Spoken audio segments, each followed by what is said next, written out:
What's up, everybody? Welcome to the Sons of Sever YouTube channel, where there's no such thing as bad weather, only bad gear. My name is Eric, and today my brother Chris and I will be reviewing the Freet Vibe.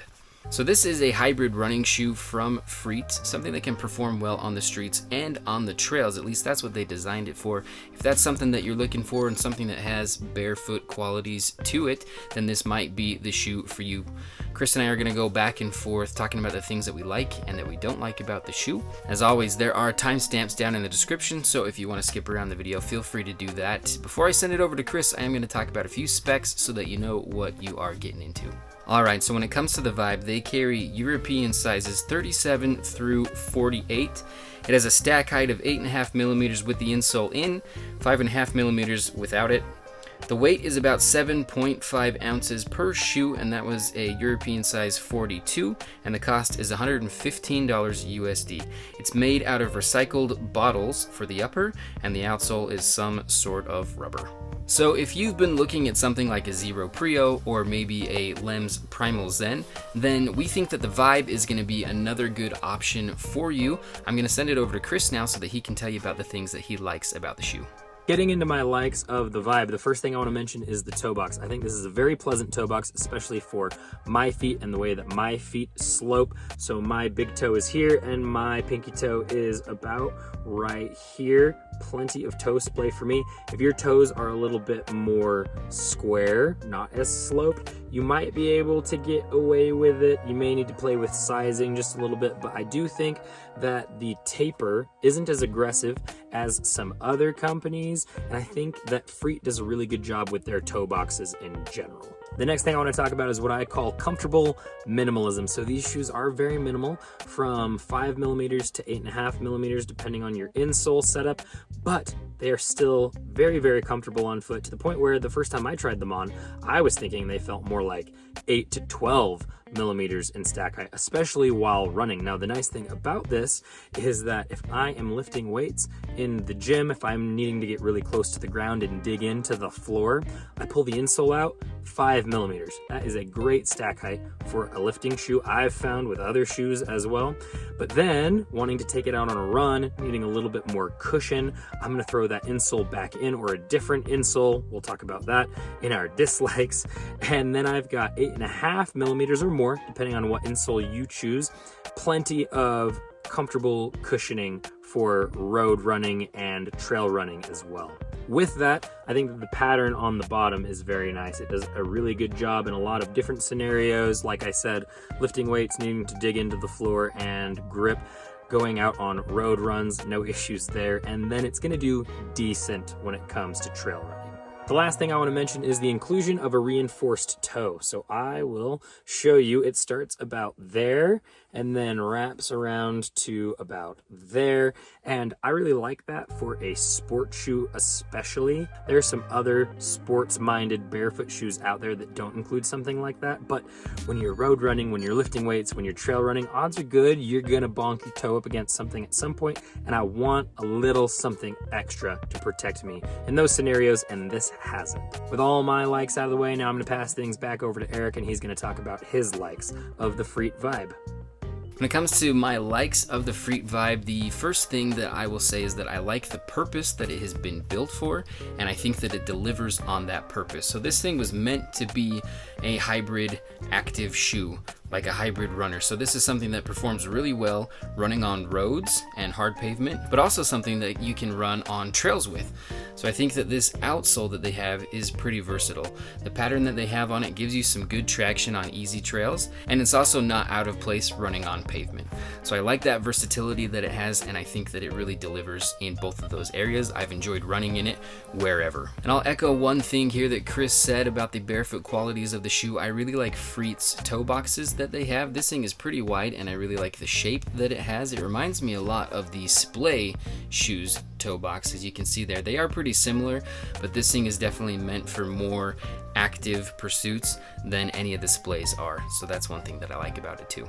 I also like the way that this shoe looks. It definitely fits in casually. So I was at a soccer game the other day and I was wearing this thing just on the sidelines, and I was sitting next to this guy who was wearing a pair of black and white Nikes, and it actually struck me like how closely they looked to each other. So this shoe did not look out of place in that setting at all. I think it's a good looking shoe. Again, with those barefoot qualities that it has, it's very low stack height, it's very flexible in its wide toe box. It really lets you run very naturally. I feel like this is pretty close to running in like a Vibram. Out of all the running shoes that we have, I'd say this one gets you the closest feeling to that without actually spreading all of your toes out, but I like that because I feel like it helps me run properly. It helps me run in a more natural way. I also like the feeling of the materials. I'm not a huge fan of recycled bottles being on my feet because that means that this upper is completely made out of plastic, but I will say it's very soft, it's very light and airy. It's going to be a good shoe for running this summer, and I'm excited about that. Alright, before sending it back over to Chris to talk about his dislikes, we're going to mention some of the affiliates that we have going on with this channel right now. Hats are great until you need to pack them, wash them, or get them wet. GetAwayHats solves all of these problems. Flexible, packable, and machine washable, GetAwayHats can go anywhere with you, even if you're not wearing them. And if you get them nasty, just throw them in the wash. I used to always buy 2 hats, one nice hat and one nasty hat. With GetAwayHats, you have one hat to rule them all. Check them out at the link below. Are you looking to take your barefoot shoe experience to another level? Then you're going to need a solid pair of toe socks that lets you take advantage of all that toe box. We love Creeper's Toe Socks, a sock that beat out 6 other toe sock brands in a comparison video we did that you can see through the card up in the corner. Whether it's cold or hot, whether you're hiking, running, or lounging, Creeper's Toe Socks will ensure that your feet stay comfy, dry, and healthy. If you're interested in checking out Creepers, head down to the link in the description and use our discount code to save yourself 15% off at checkout. Getting into my dislikes, I don't have any major deal breakers with the Vibe. The first thing I'm going to say is the laces are a little cheap, and I've seen this with a lot of sport models, and maybe these companies are just assuming that you're going to switch those out for something else. I would like to do that, but if I switched laces out for every shoe we reviewed where I didn't like the laces, I would be going through laces like crazy. So kept these in, not a huge fan of them, not the worst laces I've seen either. Again, not a deal breaker. Another not a deal breaker is the insole. Don't love the insole. It just doesn't feel good. I don't think it has any like major flaws to it. It's just an insole that I don't particularly like. Easy fix, pick a different insole or don't wear one.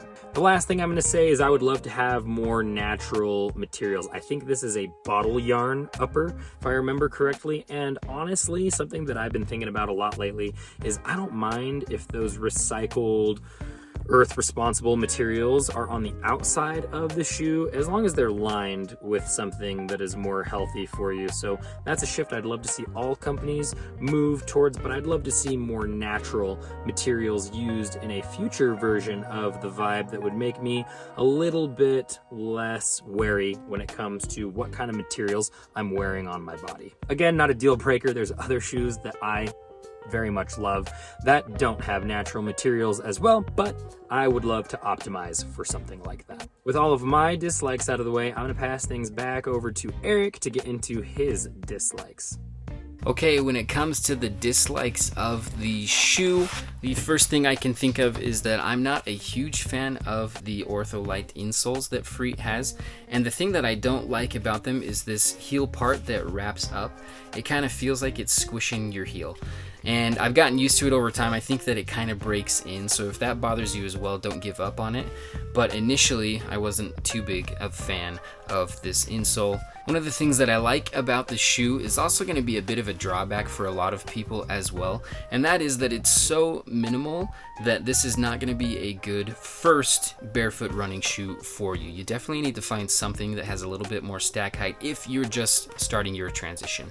If you've transitioned well into barefoot shoes and it's been a while and you're totally used to walking around and running with such thin stack heights, then this will be fine. I think that you're going to need to work your way down to this level and this thin of a stack height, or else your feet and your calves are just going to be killing you if you try and go right into this thing. They also run a little bit small. Their sizing chart seems to be a little bit different than others. So I got the Freet Tundra this past winter, and I got it in my usual European size, which is a 42, and I noticed that that was a little bit small.